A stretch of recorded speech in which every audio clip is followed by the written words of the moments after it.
आप सभी को जय सिया राम।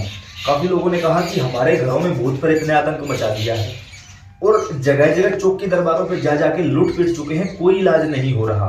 तो हम आप लोगों को एक ऐसा उतारा बताएंगे जो आप लोग खुद घर पर रहकर ही इस काम को कर सकते हो। कोशिश करो कि यह काम घर के पुरुष करें, महिलाएं ना करें। फिर भी अगर घर में पुरुष ना हो या वो ना मानते हो तो महिला भी इस काम को कर सकते हैं। कौन से दिन करना है? या तो मंगलवार को करना है या शनिवार को करना है। कौन सा मंगलवार शनिवार कोई भी हो, क्योंकि बीमारी आज है तो हमें आज ही इसका निवारण करना होगा। उसके लिए सबसे पहले आपके पास ये लाल कपड़ा होना चाहिए और एक नारियल होना चाहिए। ये बजने वाला सूखा नारियल है, आप पानी वाला नारियल भी ले सकते हैं। अपने जो आपका घर है उस घर की थोड़ी सी मिट्टी को यहाँ रखो, कोई भी थोड़ी सी दक्षिणा इसके ऊपर रख लो। हम सिर्फ आपको वैसे बता रहे हैं, कोई भी दक्षिणा 11 रुपए 21 रुपए जो भी आपसे अवेलेबल हो सके, थोड़ी सी मिट्टी थोड़ी सी दक्षिणा। बाबा के लिए कोई भी 2 मिठाई, कोई भी 2 लाल रंग की मिठाई आप रख सकते हो। ऊपर इस नारियल को रखो आप। अब इसको पूरे घर में एक बार एंटी क्लॉकवाइज घुमाओ, हनुमान चालीसा का पाठ करते हुए उग्र रूप से। जय हनुमान ज्ञान गुण सागर, जय कपीसति लोक उजागर। आह्वान करो बाबा का, बाबा मैं आपकी शरण में हूं, मेरी रक्षा करो, मेरी रक्षा करो, मेरी रक्षा करो। एक बार एंटी क्लॉकवाइज घुमाओ उस चीज को। उसके बाद घर में जिस पर ये परेशानी है, खुद पर परेशानी है तो खुद भी कर सकता है, किसी दूसरे पर है तो उस पर भी कर सकता है। अब आपको करना क्या पड़ेगा? मान के चलो सामने वाले व्यक्ति पर परेशानी है, उसको पास बैठा लो, हो सके तो घर के मंदिर में बैठा लो। अपने हाथ में जल लेना है आपको। आप कहोगे हे श्री हनुमान जी महाराज, मेरा नाम ये है, मेरे पिता का नाम ये है। शादीशुदा महिला पति का नाम बोलेगी। इस समय हमारे घर में ये परेशानी है, खुद पर है तो ये बोलो कि खुद पर मुझ पर संकट है, सामने वाले पर है तो बोलो कि इस व्यक्ति पर संकट है, उसका नाम बताओ और फिर ये बताओ मेरा इसके साथ क्या रिश्ता है, पति है, पत्नी है, भाई है, बहन है, जो भी बता दो। कृपा करिए इसके अंदर जो भी मलिनता है, जो नेगेटिविटी है, उसको आप अपने इस ओसारे में रख लीजिए और हमारे घर से और इस शरीर से उठाकर बाहर फेंक दीजिए। ऐसा बोलकर फिर अपने आप जिस भी देवी देवता की पूजा करते हो उस देवता के धाम की शक्ति आपको बुलानी है। मान के चलो आप बाबा श्याम की पूजा करते हो तो हे बाबा श्याम, मैं आपको श्री खाटू धाम से याद कर रहा हूँ, मेरे पास तुरंत चले आइए और मेरी रक्षा करिए। सालासर की पूजा करते हो तो बाबा मैं सालासर धाम से आपकी शक्तियों को बुलाना चाहता हूँ। यानी जिस धाम से आप जुड़े हुए हो उस धाम का आपको नाम लेना है। इसके लिए उतारा करने जा रहा हूँ। अब उतारा खुद के लिए है तो जल को आगे की ओर छोड़ दो, उतारा किसी दूसरे के लिए है तो जल को पीछे की ओर छोड़ दो। और अब जो आपने यहाँ दक्षिणा रखी थी उसके अलावा 11 रुपए आपको अलग से रखने हैं। किसके लिए?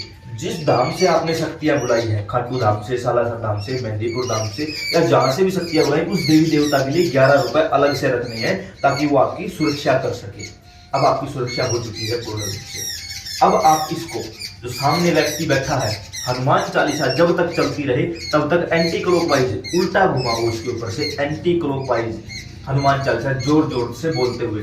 उस समय आप देखोगे अगर वो नेगेटिविटी उसके अंदर है तो व्यक्ति उठकर भागने की कोशिश करेगा, चिल्लाएगा, गालियां देगा, मारने को दौड़ेगा। कोई बात नहीं, 1-2 को और पास बैठा लेना, घबराने की आवश्यकता नहीं है। हनुमान चालीसा पूरी चलने दो और एंटी क्लॉकवाइज उतारा करते रहो। उसके तुरंत बाद जैसे ही लगे हनुमान चालीसा पूरी हो चुकी है, इसको लेकर किसी भी हनुमान मंदिर में पहुंच जाओ।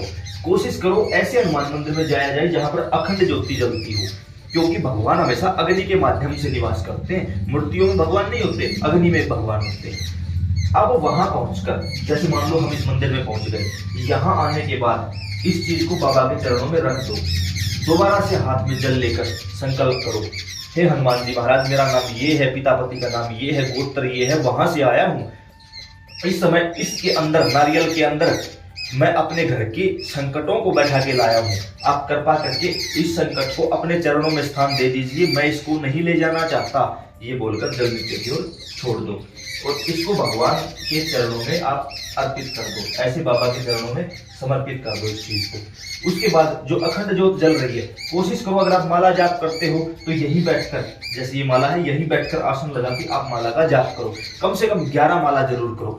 लगता कि माला का जाप नहीं करते तो यहाँ खड़े होकर या बैठकर जैसा भी स्थान मिले, एक बार उच्च स्वर में जय हनुमान ज्ञान गुण सागर हनुमान चालीसा का पाठ करना है।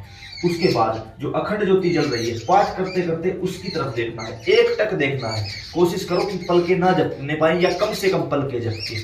एक टक जब आप उसकी तरफ देखोगे तो आप महसूस करोगे कि कोई एनर्जी आपके पास आई है। बाबा हनुमान के दूत आपके पास आ रहे हैं और उस ऊर्जा को अपने अंदर खींच रहे हैं, समा रहे हैं। आपको खुद ये चीज महसूस हो जाएगी, क्योंकि काफी बातें ऐसी होती है जो बताने की नहीं होती, सिर्फ महसूस करने की होती है। उसके बाद आप यहाँ से अपने घर चले जाओ। अंदर प्रवेश करने से पहले, अपने घर के अंदर प्रवेश करने से पहले बाबा से ये कहें कि बाबा कोई भी गंदी शक्ति मेरे साथ प्रवेश ना करने पाए, और घर के बाहर ही अपने हाथ पांव धो ले, फिर घर के अंदर प्रवेश करें। प्रवेश करते ही घर के अंदर एक कपूर लें, कपूर को जलाएं और पूरे घर की परिक्रमा दें। यहाँ तक कि टॉयलेट भी नहीं छोड़ना आपको, वहां भी जाना है। पूरे घर की परिक्रमा करें कपूर की। उसके बाद घर में धूप की सामग्री है या डायरेक्ट धूप है दुकान से लेके आई हुई, तो आप उसकी भी परिक्रमा कर सकते हो। घर के मंदिर में जो जल रखा जाता है उस जल का छिड़काव करो। आपको यह काम या तो 3 मंगलवार या 3 शनिवार को करना है। मंगलवार को किया तो मंगलवार को ही करोगे, शनिवार को किया तो शनिवार को ही करोगे।